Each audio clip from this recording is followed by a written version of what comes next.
सामाजिक समरसता की बात करते हैं। समाज में इतनी विविधता और मतभेद है, क्या यह वास्तविक में व्यवहारिक है? सामाजिक समरसता के बारे में जो आपने सवाल कहा है वो बिल्कुल सही है। दुर्भाग्यवश हमारे देश के भीतर जब हम 1-1.5 हजार का इतिहास देखें तो कितने सारे परकीय शासक यहाँ पे आए। अगर अभी अभी की बात करें तो अंग्रेज यहाँ पे रहे और उन्होंने हमारे जाति व्यवस्था को एक टूल के रूप में उपयोग किया।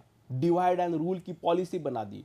आपस में अलग अलग जाति समुदाय में झगड़ा करते हुए हमारी शक्ति को क्षीण करने का, हमें कमजोर करने का प्रयास किया और अभी तक उस समस्या से हम जूझ रहे हैं।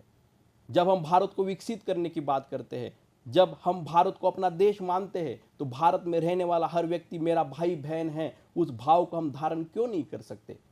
ये बातें क्या सिर्फ हम स्कूल में प्रतिज्ञा में बोलने के लिए सीमित है या अपने जीवन में लाने के लिए है?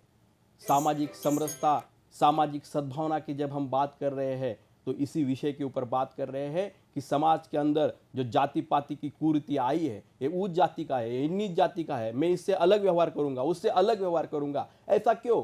आप जिस देश में जन्म लिए हैं, जहां पे सर्वे भवन्तु सुखिनः सर्वे सन्तु निरामया का नारा लगता था, आप इस देश में जन्म लिए हैं जहां पे राष्ट्राय स्वाहा इदम राष्ट्राय इदम न मम नाम के समर्पण का भाव लोगों के मन के अंदर था। ऐसे देश के अंदर अगर हम जाति पाति के माध्यम से भेदभाव का वातावरण कर रहे हैं तो ये बिल्कुल ही अच्छी बात नहीं है। और इसी कारण मैं ये मानता हूँ कि सामाजिक समरसता ही देश को मजबूत बना सकती है, देश के नागरिकों को एक साथ मिलकर देश के हित में कार्य करने के लिए प्रेरित कर सकती है और सामाजिक सद्भावना से सामाजिक सद्भाव बढ़ सकता है और सामाजिक सद्भाव से देश के प्रति काम करने की प्रतिबद्धता बढ़ जाती है।